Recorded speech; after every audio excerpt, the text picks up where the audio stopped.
What's going on, everybody? Doug here, one of the host, producers, and creators of the Genre of Your Life podcast, here with a review roundup episode for you all this week. This is my overdue reviews of F1 the movie and, of course, the Phoenician Scheme. I want to apologize again. I think I said this in my last review roundup. I was going to do these back to back. Life's been crazy. I'm starting a new job next week. We've had a lot of screenings and events this past couple of weeks. If you've been following on the show's socials, whether it's Instagram or YouTube, we had Superman this past week and a few other things the last week. So a lot going on. And also last week was 4th of July weekend. So very busy. So I want to apologize to you all again for getting these out pretty late to you. I know F1's been killing at the box office, which I've seen now twice now on IMAX.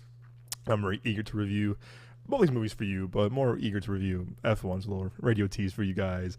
Hope you're all having a great summer so far. Hopefully July is treating you well. We are zooming by summer. It's crazy. It's already July 9th, and man, I feel like yesterday was May 2nd, and Thunderbolts was the first movie of the summer, but we're just zooming on through. Superman's here, or about to be here.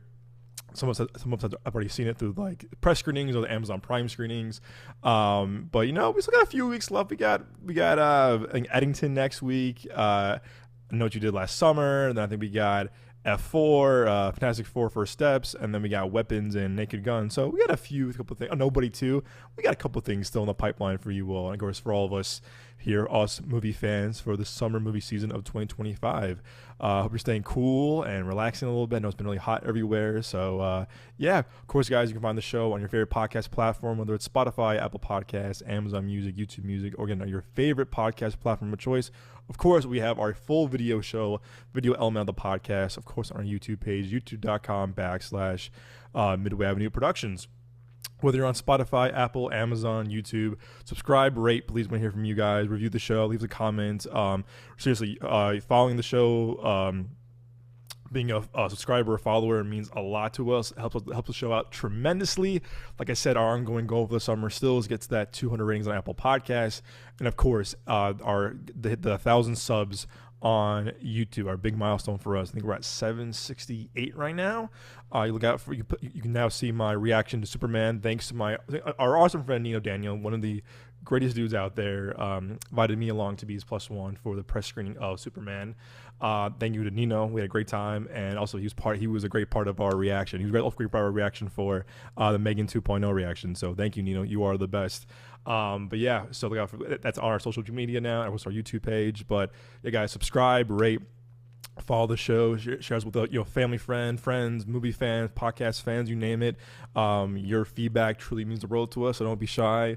Leave us a comment, leave us a review. We want to hear from you guys because we want to have more of an audience input for the show going forward. And like I said, I'm starting a new job soon, so might be a little bit slower on the review episodes, but I'm still going to make it a priority no matter what, after work or even before work some days, to just kind of just hop on here and give you all some quick thoughts and quick review roundup episodes. I still want to bring back the Producer's Playbook. If you've been following us for a while now, I kind of had this audio newsletter show maybe about 2 years ago. I want to say maybe about 2 years ago, I was kind of this newsletter thing to you guys. So I want to get back to that.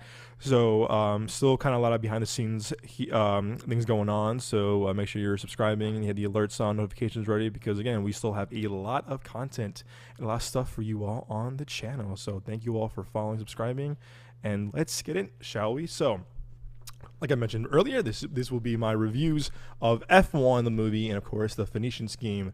Like always, two very, very, very, very, very different movies.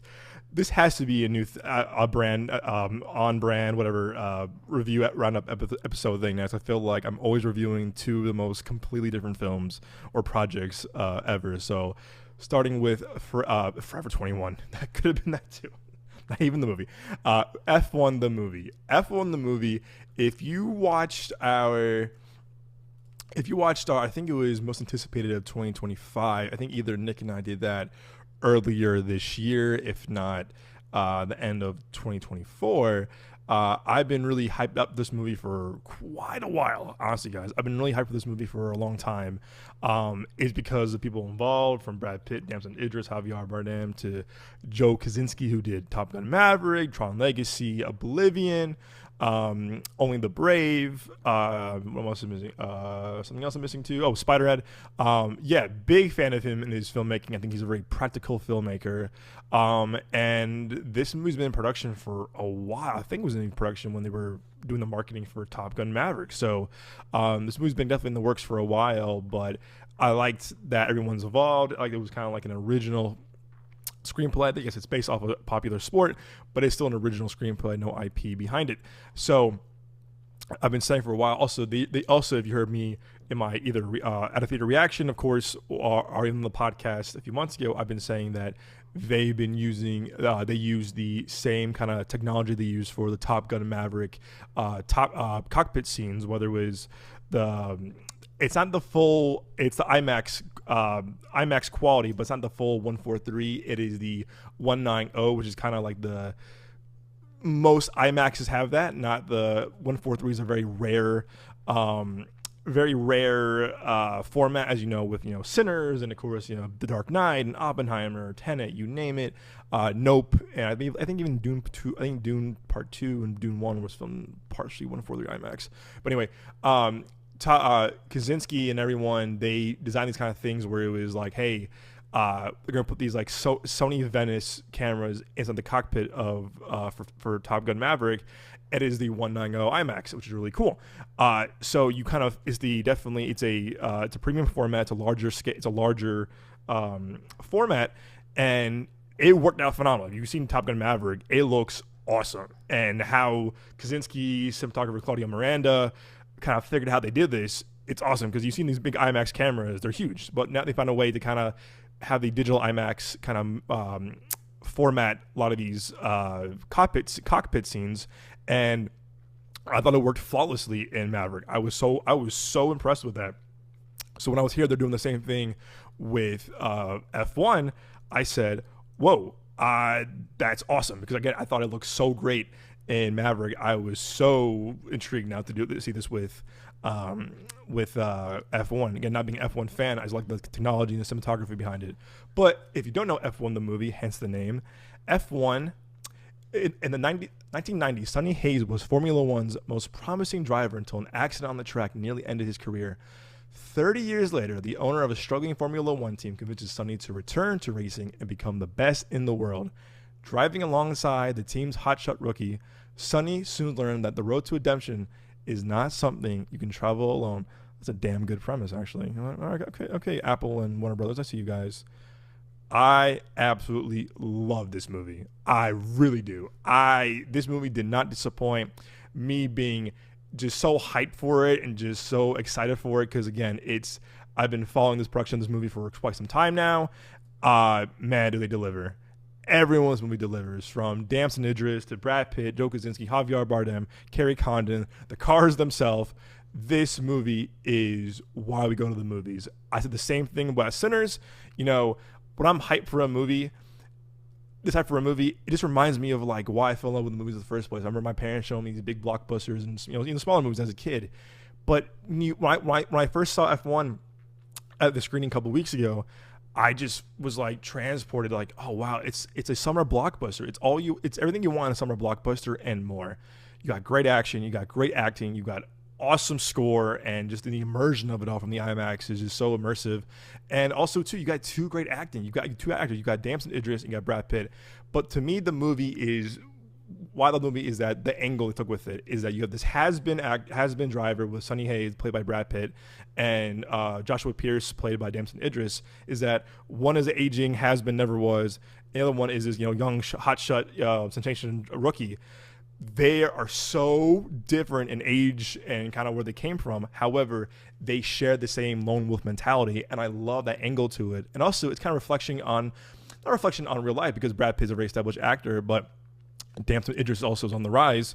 But it seems that Brad Pitt still has that kind of movie star status to him. I think there's a few people that still have it. I think Leo does, Tom Cruise does, Denzel does, and Brad Pitt does. Will Smith to a degree, but I think some of his movies recently have not been like. It's been definitely more IP supported, but I mean Tom Cruise to a degree as well. But there's a few. I think there's not a lot of movie stars left. I do think Brad Pitt still has a pull. I don't think Ad Asher did it. Again, I love that movie, but didn't do that well, unfortunately. But I think Once Upon a Time in Hollywood had kind of like that wow factor of Brad Pitt, Leo, Margot Robbie, and of course Tarantino behind the camera. But I still think Brad has that pull as a movie star. Also pairing him with the young actor Damson Idris, who I've actually been a fan of for a while now since I saw his episode in Black Mirror. I haven't watched Snow. I tried watching Snowfall a couple years ago. It just was very intense for me. I felt very it was very heavy. It's very intense and very heavy. I think it's also one of the late great John Singleton's last projects as well. But I see a lot of charisma in him. Also, he's in this really kind of weird show called Swarm that Donald Glover, aka Charles Gambino, wrote and directed. It's a very weird show about obsession and fandom. But again, in the things I've seen him in, he definitely pops. I've also thought his Met Gala entrance was awesome. He legit drove one of the cars from the movie to the Met Gala, and he's wearing his costume. He's wearing his F1 suit, driver's suit to a nice kind of bedazzled helmet, and then he took it off and was kind of really really dapper Tommy Hilfiger red suit. If you're watching me on the videos feed, you can see this right now. It's a really cool reveal, very handsome, very very dapper, and also really cool promotion for for the movie too. So hey, kudos. But no, I think he's a movie star in the making too. He's very talented. He's very He's very talented, and really, him and Brad Pitt just have phenomenal chemistry. And even though they're kind of like they're butting heads most of the movie in terms of the characters, they just really had this. There's electric to watch. They really are, and I was so glued to the screen the entire time because I feel like Brad and it's a pairing that like I didn't know that would work, but it worked. It worked remarkably well, and I feel like Damson, kind of holds his own against this legend that is Brad Pitt. And the movie too is that they're butting heads, but again, they're learning so much from each other. Again, it's definitely formulaic in a lot of redemption movies or stories about like sports, whatever. But it just still works in this. I think Aaron Kruger's script is very sharp as well. He hasn't written some of the best scripts, I'll be honest with you, but this script to me was probably one of his best. I know he co-wrote Maverick, but I think Chris McQuarrie did a big rewrite on that. But again, I thought Aaron Kruger's script was very sharp and and very engaging.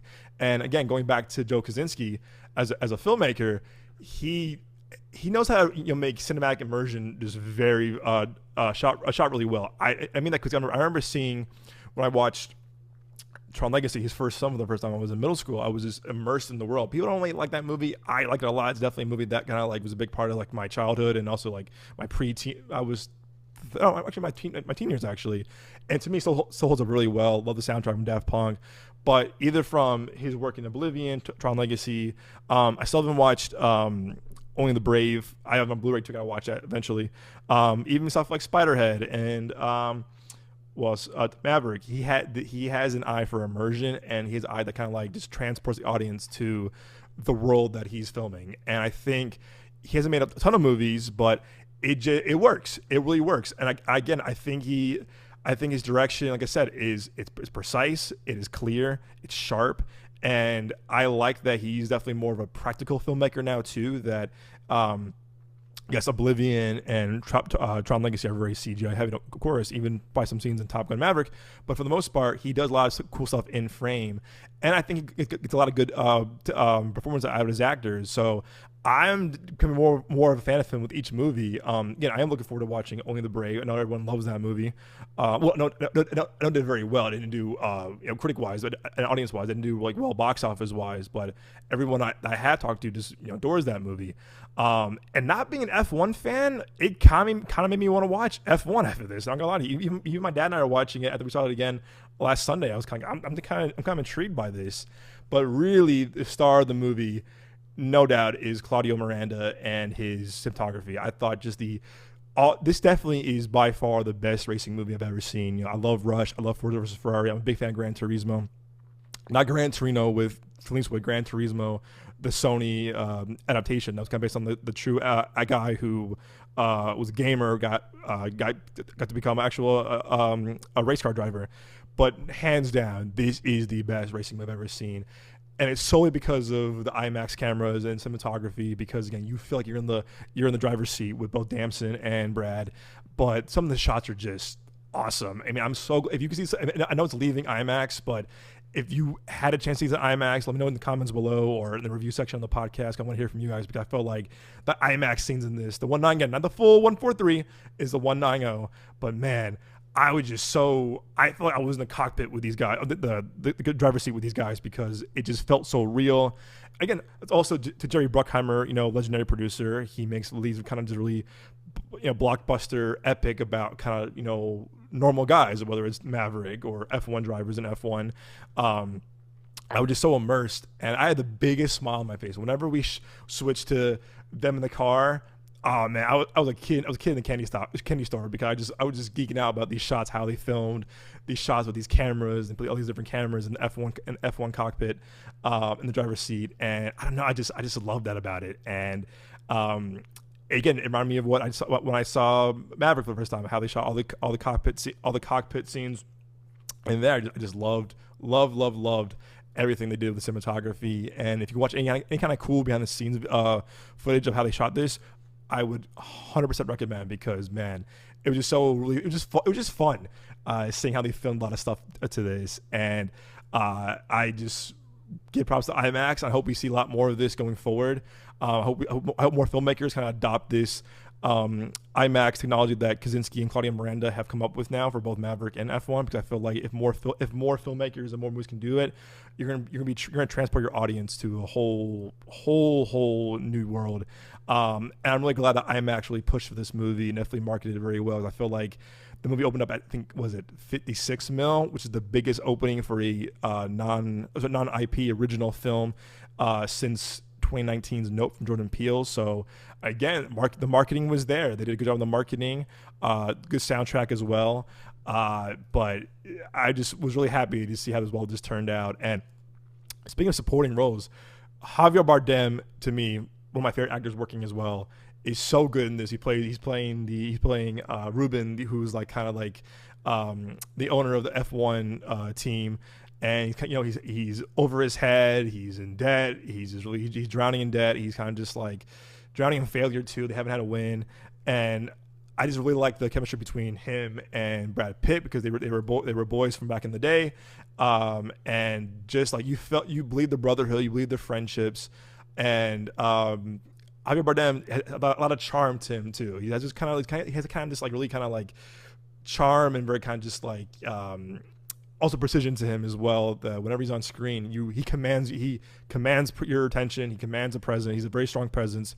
He hasn't. I mean, I haven't seen him in. I've seen him in bad movies, but he hasn't been really bad in movies. But I thought him pairing with Brad Pitt, which is chef's kiss perfect. And again, I thought he added a lot of like humor to the scene, humor to the movie, but also too is that he has a lot of kind of just like a lot of the heart to the movie as well. And I think that's also to credit to Kaczynski's direction and Aaron Kruger's writing a script, that is. And also Carrie Condon, who whenever I see her, she reminds me of Rebecca Ferguson so much. I don't know what it is. She was in this really bad movie that Nick and I saw last year called Night Swim. Would not recommend. Again, I don't blame her for it. The movie was not that good. But Carrie Condon, to me, is someone who I've seen her in a few things here and there. She's also the voice of Tony Stark's AI in the last few Avengers movies, after Jarvis turned into Vision. But I really did like Carrie Condon a lot in this. I thought she added a lot, kind of like more humanity to the role as well, but also a lot more emotion as well. I felt like what she has to put up with Brad's character kind of being this kind of just like lone wolf, very kind of just like as she calls him, your rough and tumble cowboy. She has kind of like put him in check of like, hey, this is a team thing. I'm the lead engineer on this team. You're listening to me. This is my team as well. Like, I'm putting a lot of work into this. Don't fuck it up for me. I love that. I thought she had great chemistry with Brad Pitt, and again, it definitely had some Top Gun Maverick moments for sure. We kind of feel like, oh yeah, like There's some Top Gun Maverick feels of like, hey, the team effort and kind of getting this done. You know, it all has to go. It has to be. You know, we have one shot left, whatever. But it works. It works. So I thought everyone just brings their A game. Everyone delivers, from the cast, the crew, everything. Direction. Hans Zimmer's score is awesome. Probably my favorite score of his in a long time. Listen, I love the Dune score, but no doubt this is probably one of my favorite scores of his. And quite probably since Blade Runner 2049, I want to say. No, his score for James Bond, the last James Bond, was really good. But I don't know.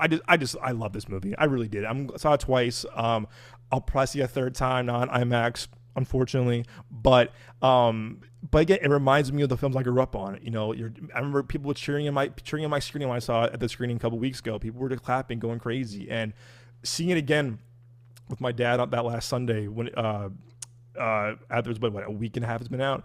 It was still packed. It was a packed theater. It's just like, it's the power of, like, you know, people just want to see good old fashioned summer blockbusters like this that kind of appeal to all audiences and all genders.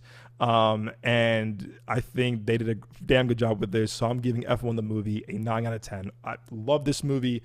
Definitely my top 5 of the year. Maybe my top 3. Yeah, I would probably say Companion, Sinners, and this. And again, that's 3 original movies right there, which I'm so happy that, you know, Warner Brothers is still investing in original storytelling. Apple is too. I know Apple needed this win. Apple definitely had some flops with their theatrical attempts, I would say. Listen, Nick, some of us liked Argyle. People didn't like that movie. Kills of the Flower Moon was too expensive and cost a lot of money. Napoleon cost a lot of money, did not do well. That Flying to the Moon movie did not do well. So they've had a, unfortunately, rough outing so far with the theatrical experience. So I still appreciate them partnering with, you know, studios like Warner and Sony and Universal, you name it. So hopefully this kind of like reignites their trust in the theatrical distribution experience by partnering with these studios. But again, I know this film had a really hefty price tag, unfortunately. So I hope it makes its money back. But to me, this is definitely my favorite movie of the summer so far. And it damn well might be. Listen, I don't want to spoil anything from our review of Superman. But so far, this is for sure my favorite movie of the summer. And I'm looking forward to seeing it again and owning it on 4K Blu-ray. But yeah, guys, definitely check out F1. If you haven't seen it yet, you're definitely missing out. If you can't see it in IMAX, I'm sorry. I know this is on me for not doing my review early enough, but I would definitely recommend seeing this in theaters. If you see it in IMAX, awesome. If not, no worries. It is still worth full price admission, if you ask me, in a premium format. But hey, that's just me. Moving on to our second film in this review roundup episode, it is Mr. Wes Anderson's movie, The Phoenician Scheme. You know, Wes Anderson and I had a very, I'm not going to say complicated past or history. No, I'm not. But I'm not the biggest fan of his filmography. I remember my dad showing me Life Aquatic. I was younger, liked the movie a lot. I like Royal Tenenbaums. But, you know, it's a hit or miss. I was not a fan of Moonrise Kingdom. I thought Grand Budapest was good, not great. I seem to love his animation like Mr. Fox and Isle of Dogs so much more than his other films. Like, I love Fantastic Mr. Fox. So I have that Criterion Blu-ray, and I loved Isle of Dogs. We went to this really cool screening for Isle of Dogs back in college at I think it was ASU put it on. I forgot who put it on. It might have been ASU, and it was a really cool Asian cultural experience with, like, because the movie takes place. I forgot where in Asia it takes place, but really kind of cool, just tribute to the culture and to the music and to the just overall history. Had a really cool music thing before the screening, and it was cool. It took place at the first Harkins here in Phoenix, off of Mill Avenue, where me, Nick, and Moses went to school at ASU. Kind of like the party, kind of like the strip of like bars and restaurants. And the first ever Harkins is still there, called Harkins Valley Art. I saw Lady Bird with our beloved friend Julie a couple years ago too, when I was playing. It's really cool. It's a one theater. It's the first Harkins, and I don't think it's opened back up yet since COVID. But the vibe was really cool. They decked it all out for the culture and everything. It was really, really cool. And I remember just loving Isle of Dogs. And I was like, man, I just connect to his animation movies so much more than his live action. I think his style works better for animation than it does live action. Asteroid City came out a couple years ago. That was my first press screening officially as a film critic. Thank you to Lee, everyone at Frost and Movies More Fun for that. That was kind of just like a big moment for me in the podcast, for us in the podcast. So I absolutely I have a kind of soft spot, a nice special place in my heart for Asteroid City, as that being the first film I ever professionally reviewed.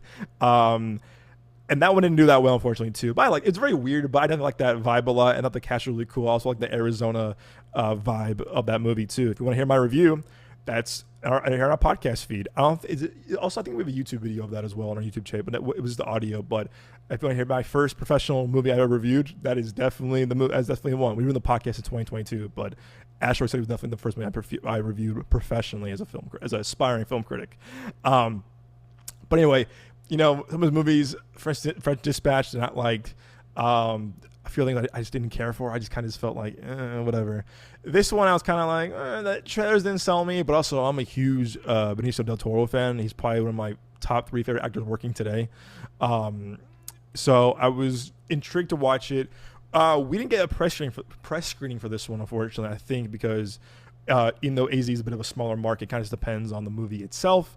But I will definitely have some thoughts on the Phoenician Scheme, a movie that it was definitely on my looking forward to watching because of the cast, not so much with as Wes Anderson. But let's get into this review of the Phoenician Scheme. And the Phoenician Scheme, if not familiar, is wealthy businessman Zaza Corda, that's Benicio del Toro, appoints his only daughter, a nun, as sole heir to his estate.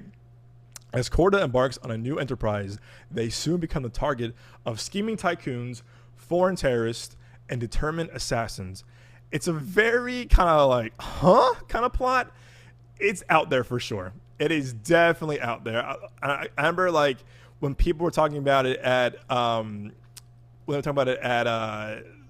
they were like, "This is very Wes Anderson-y of all the Wes Anderson-y movies he's done," and they weren't kidding. I'll say this: the movie is just okay.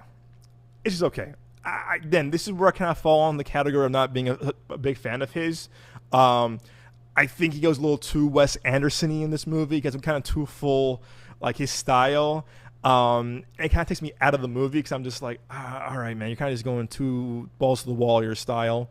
The first 20 minutes, I'm not gonna lie to you, I took my watch and I was like, this is not working for me. This is boring. And I kind of felt just not intrigued. The opening scene is kind of interesting. The plane crash and how it's shot is very weird and very kind of zany, very Looney Tunes. And I'll say it right off the bat, this movie is on an hour, 40 minutes of Looney Tunes. It's a cartoon, basically. People get hit in the face, the way they kind of move and jump around, the way they fight is definitely a Looney Tunes, Boomerang, Hanna-Barbera cartoon, no doubt about it. I think Benicio del Toro gives a phenomenal performance. Again, me a little biased because he's one of my favorite filmmakers. I thought he's great in this. He definitely inherits, but he definitely he's the right actor for Wes's style and his dry humor, deadpan, and kind of just the zaniness of it all. He definitely is the right actor for it. I think he does. I think Bryan Cranston does. Tom Hanks does.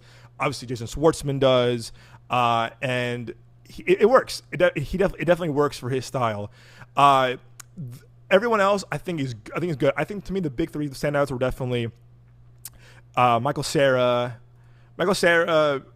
Del Toro, and also Richard Ayoade, who I've been a huge fan of his since IT Crowd, and a movie that my friends and I love called The Watch, a movie that is critically panned, but to me, a very underrated movie about a neighborhood watch versus an alien invasion with Vince Vaughn, Ben Stiller, Jonah Hill, and Richard Ayoade. I'm trying to find a thing of Richard Ayoade because he was really funny. He definitely, when he was on screen, definitely kind of stole the show for me. More of a supporting role, but he definitely, when he was on screen, it cracked me up. I love him from the IT Crowd and other things as well. Richard Ayoade is also a good guy. That guy that kind of definitely is the right guy who fits Wes Anderson's style and kind of just the dialogue for sure. It's just the movie itself. It's definitely clunky at times. For an hour 40, it feels like 2.5 hours. I mean, it drags. Again, I think his animation has better pace to it. I will say the cast in this is great. The cast in this is awesome, from Del Toro, Riz Ahmed to Bryan Cranston, Tom Hanks. Probably one of my favorite casts of his movies. Who else? Oh my gosh, what's his name? Benedict Cumberbatch has a really weird character as well. And also, I'm blanking on her name. That is Kate Winslet's daughter, who played by Mia Threppleton, who is Kate Winslet's daughter, who you kind of see a little bit of her in certain scenes. But the movie, I don't know. Like I said, it's one big cartoon. It is definitely fun seeing these kind of like actors pop up. Whether it's Jeffrey Wright, again, as I said, Riz Ahmed and Bryan Cranston and Tom Hanks. Bryan Cranston and Tom Hanks have a really funny subplot about playing basketball for getting a part of this part of this business venture that Del Toro's character has. That was really fun. They're playing horse. It was very weird. Like you know that Wes Anderson's not an athlete whatsoever, and you definitely tell when like non-athletes try to like explain basketball or explain sports. You're like, oh, you weren't an athlete at all, and definitely shows. But that whole subplot is really funny with all three of them, all four of them, with Riz Ahmed as well. But to me, I think this movie is kind of clouded by his style too much. I think Wes Anderson kind of focuses on his style a little too much. There's also a weird thing in heaven, kind of like a weird like dream sequence in heaven with Bill Murray that does not work. Michael Cera has some really kind of funny moments. There's some kind of funny twists and reveals that it's kind of funny. That kind of work. It kind of fits the vibe of the movie. However, this is where I go. This is why I'm not really a huge fan of his as a filmmaker, because I think he's just kind of too. I'm not gonna say full of himself, but he kind of puts style. He puts style over substance, or substance over storytelling. Where it's like, oh, look at me, I can do this because I'm Wes Anderson, and it's like, well, yeah, man, but you're kind of doing the same thing over and over again, but in this different scenario with these different actors. And I was happy that I liked Asteroid City after not liking French Dispatch. But I feel like it's him and I kind of hit or miss. It's like, oh, I like it a lot or don't like it a lot. And honestly, I think he would benefit from just doing more animation like Mr. Fox and Isle of Dogs, because like I said, his style just works for animation just so much better with like his movement of the cameras, the deadpan, the dry humor. But watching this, it just kind of like, all right, man. And unfortunately, I just feel like a lot of people aren't really going out to see his movies in theaters. I think. I'm glad I saw it in theaters for sure. Yeah, I always support, filmmakers. And again, it's an original movie, original film that he's definitely known for. I'll always support original filmmaking in theaters no matter what. But I think he's becoming one of these guys that maybe should take his stuff to Netflix or Amazon Prime, just because he's not really a box office draw. I mean, he's definitely more critical, more like awards draw. But I don't think Asteroid City, French Dispatch. I think his last movie that got awarded nominations was probably Isle of Dogs, but that was just for animated feature alone. But I know Grand Budapest was a big hit. So, I think he's one of these guys, unfortunately, that isn't really a box office draw or is having that theatrical draw anymore. So I know Focus Features put out his last two movies. Asteroid did not do well. This is not doing that well. So it makes you kind of think of like, is he going to keep making movies for the big screen, or is he going to maybe do that transition to streamings? I feel like David Fincher has done it. A lot of filmmakers have done it. Or might switch up. Maybe do a film for net streaming, and then another film for theatrical. Maybe do one once in a while. But I just don't feel like he has that kind of draw anymore, unfortunately. But I would assume his budgets are pretty big too. I feel like he's a big cast and big ensemble in these movies. But like I said, even though I did like Del Toro and Michael Cera and Richard Ayoade, it just some of the humor just doesn't work for me personally. But also, I thought the art direction and score was really good. Again, his movies have some of the best art direction and score no matter what. Again, a lot of it is practical too, which I definitely respect that as well. But the next day, I was like, oh yeah, I did see that movie. I forgot about it like the next day. So like I want to do my prep for this review episode. I was kind of like, okay, what do I remember of this movie? I was like, oh, that's right. I went back to my notes and I was like, okay, yeah. So I would give Phoenician Scheme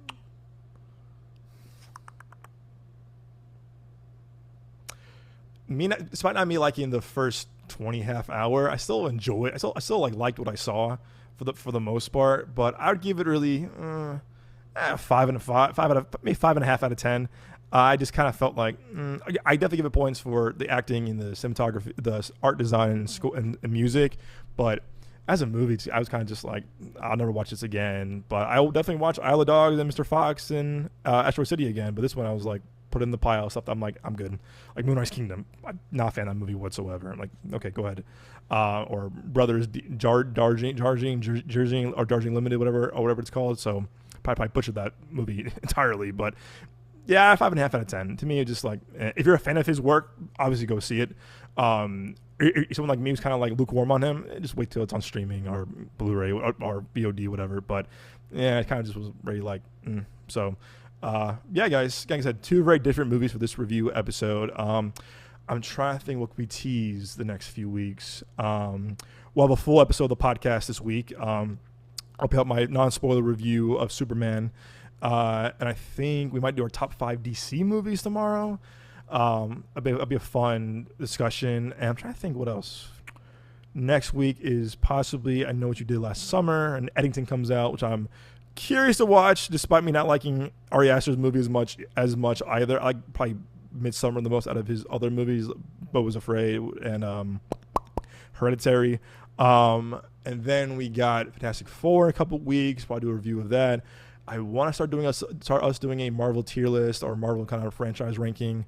It's a long episode. It'll probably be a 2 or 3 parter because there's so many movies. I'm trying to think.